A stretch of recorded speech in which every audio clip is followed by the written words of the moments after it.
میں موروثی طور پر ایک ذمہ دار گھرانے میں پیدا ہوا، جو میرا ذریعہ معاش ہے۔ میری گندم کپاس چاول چنا آپ لوگ ہیں، میرے آم امرود کنو مالٹے آپ لوگ ہیں۔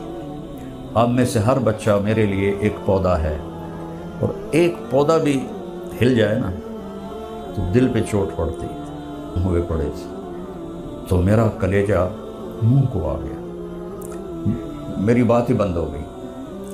تو تم اس سے قیمتی پودے ہو، وہاں تو پھر دوبارہ بھی لگ جائیں گے، لیکن تم میں کوئی اپنے مقصد سے ہٹتا ہے تو وہ تمہارا نقصان ہی نہیں، میرا بھی نقصان۔ کہ اس باغ کو پانی سینچنے کی توفیق اللہ نے میرے مقدر میں لکھی، تو میں ساری زندگی مثبت چلا، مثبت، کبھی منفی نہیں چلا۔ مجھے کسی سے نفرت نہیں، میرے دل میں کسی کے لیے بغض نہیں۔ اختلاف مجھے اپنے استادوں سے بھی ہوا، میں نے اپنی شاخ الگ کی، میرا اختلاف تھا۔ اختلاف تو میں نے اپنے بڑوں سے بھی کیا۔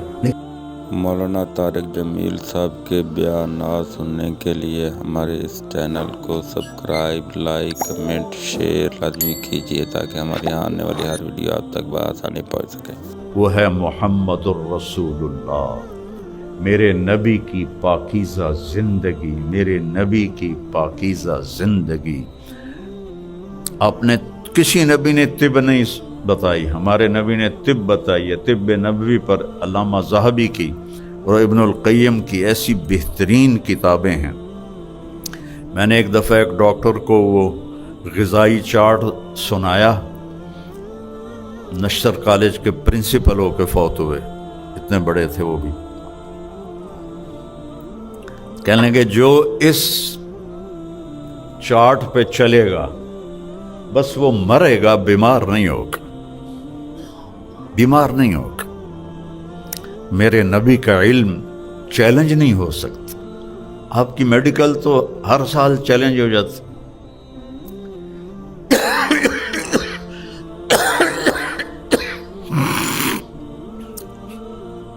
میرا نبی تو ما ينطق عن الهوى ان هو الا وحی یوحی، وہ بولتا ہے جو میں اس کی زبان سے بلواتا ہوں۔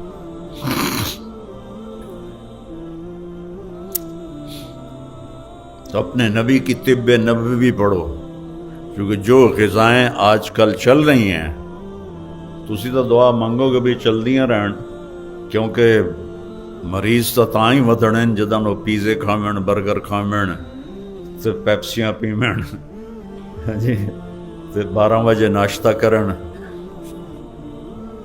مطلب پوری زندگی تباہ کر کے رکھ دی۔ میرے نبی نے ہر پہلو پہ روشنی ڈالی، ہر پہلو پہ روشنی ڈالی۔ ابھی آپ چھوٹی عمر میں ہو، والدین کے حقوق اللہ کا نبی بتا رہے ہیں کہ والد تیرا جنت کا دروازہ ہے۔ ہاں، نافرمانی میں والدین کی نہیں مانی، شریعت کے اندر بات ہے تو ان کی اطاعت ضروری ہے۔ ایک شخص آئے، جی میں جہاد کے لیے آیا ہوں اور اپنے ماں باپ کو روتا چھوڑ کے آیا ہوں۔ آپ نے فرمایا واپس جا اور جیسے ان کو رلایا ہے نا ویسے ہی ان کو ہنسا، یہی تیرا جہاد ہے۔ تو ابھی آپ کے لیے والدین ہیں اور ان بچیوں کی مناسبت سے جبریل انسانی شکل میں آیا اور پوچھا یا رسول اللہ قیامت کب آئے گی؟ تو آپ نے فرمایا وہ تو اللہ ہی جانتا ہے، کیا کوئی نشانی بتا دیں؟ تو آپ نے کہا ان تلد الامۃ ربتہا، جب تو دیکھے کہ بیٹیاں ماں سے نوکر والا سلوک کرتی ہیں، جب تو دیکھے کہ بیٹیاں ماں سے نوکر والا سلوک کرتی ہیں، اور عرب کے بدو بڑی بڑی بلڈنگوں کے مقابلے کرتے ہیں، تو سمجھنا کہ بس کم نیڑے تریڑے ہی ہے۔ تو بچیوں کا ماں سے گستاخی کرنا قیامت کی نشانیوں میں سے، اور خود آپ نے کیا کہا، کبھی میری ماں زندہ ہوتی نا اور میں عشاء کی نماز کے لیے مصلی پہ کھڑا ہوتا، کہاں؟ مسجد میں، اور میں سورۃ فاتحہ بھی شروع کر دیتا اونچی آواز میں، اور ادھر سے میرے گھر سے آواز آتی میری ماں کی، محمد، تو میں نماز توڑ کے کہتا لبیک اماں جان، میں حاضر ہوں۔ فرض نماز توڑ سکتا ہوں ماں کے لیے، تو اپنے ماں باپ کی دعا لے لو، دعا لے لو۔ میرے والد صاحب نے مجھے پہلے نکال دیا گھر سے 23 نومبر 1972 کہ جو مولوی بننا ہے تو میرے گھروں نکل جا۔ 2 دفعہ ان کا بہت رعب تھا پورے علاقے پر، تو نکل جا میرے گھروں، نکل گئے۔ رائمنڈ چلا گیا، وہاں جا کے داخل ہو گیا۔ پھر میرا پہلا جو کالج سکول لائف تھی وہ انتہائی ڈارک، انتہائی غلط، انتہائی غلط۔ تو پھر جب میں کچھ ہمارے ابا جی کے ذمہ دار دوست تبلیغ میں لگ گئے، تو انہوں نے ان کو نرم کیا۔ تو میں جب گھر آتا تو ان کو عادت تھی دبوانے کی، رات کو نوکر آتا تھا، تو جب میں گھر ہوتا تو نوکر کو ہٹا کے میں دباتا تھا۔ یہ عمل میرا چلتا رہا جب تک ان کا انتقال نہیں ہوا۔ تو زندگی کے آخری ایام میں خدمت سے نا آپ دل خرید سکتے ہو، پیسے سے نہیں، خدمت سے خرید سکتے، محبت سے، خدمت سے۔ یقین محکم، عمل پہ ہم، محبت، یہ 3 کام کرو تو فاتح عالم، پوری دنیا فتح کر لو۔ تو پھر وہ مجھے فرماتے، پتر میری آنکھیاں تو نہیں ویکھنا پر ویکھی ہیگدیں تینوں اللہ بہوں عزت دس۔ یہ جملہ اتنی دفعہ میرے باپ نے دہرایا کہ جب بھی ایسے منظر میرے سامنے آتے ہیں تو مجھے اپنے باپ کی دعا یاد آتی ہے کہ پتر میری آنکھیاں تو نہیں ویکھنا پر ہیگدیں ویکھی اللہ تینوں بہوں عزت دس۔ 1988 میں ان کا انتقال ہوا، تو اس وقت تھوڑا تھوڑا میرا نام آنا شروع ہوا تھا۔ تو والدین کی دعا لو۔ والدین سے کہتا ہوں اولاد کو ٹائم دو، خاص طور پر جو ڈاکٹر اور لیڈی ڈاکٹرز ہیں، یہ پہلے کالج میں آتی ہیں، پھر کلینک جاتے ہیں، تو ان میں اور بچوں میں گیپ آ جاتا ہے بہت بڑا۔ تو صرف ان کو روٹی کھلانا، ان کو کپڑے لے کے دینا، ان کو اسکول بھیجنا، اس سے محبت نہیں پیدا ہوتی۔ جب تک آپ ان کو ٹائم نہیں دیں گے، ان کے ساتھ بیٹھیں گے نہیں، اور یہ جو موبائل ہے اس کو آپ بند کر کے نہیں بیٹھیں گے، تو آپ کا تعلق مضبوط نہیں ہوگا اولاد کے ساتھ۔ میرے بچے یہاں ایک اسکول میں پڑھتے تھے، تو ان کے پرنسپل سے میں کبھی کبھی ملنے جاتا تھا، تو کہنے لگے جی یہاں فیصل آباد کے 2 مشہور لیڈی ڈاکٹر اور ڈاکٹر ہیں، میاں بیوی، وہ میرے پاس آئے کہ ہمارے بچے 3 دن سے کھانا نہیں کھا رہے گھر میں، اور بتاتے بھی کچھ نہیں۔ تو ہم بڑے پریشان ہیں، آپ ان کو بلا کے پوچھیں یہ کیوں نہیں کھانا کیوں نہیں کھا رہے؟ تو انہوں نے ان کو بلا لیا۔ جب ان سے پوچھا تو کہنے لگے ہم اپنے ماں باپ کے سامنے نہیں بتائیں گے، آپ ان کو باہر بھیجیں۔ تو انہوں نے ان کو باہر بٹھا دیا۔ تو کہنے لگے اچھا اب بتاؤ۔ کہا جی صبح جب ہم ناشتہ کرتے ہیں تو ہمارے ماں باپ سوئے ہوتے ہیں، ہمیں نوکر ناشتہ کراتے ہیں۔ دوپہر جب ہم آتے ہیں تو ہمارے ماں باپ کالج ہوتے ہیں، تو ہمیں نوکر ناشتہ کھانا کھلاتے ہیں۔ رات کو جب ہم کھانا کھاتے ہیں تو ہمارے ماں باپ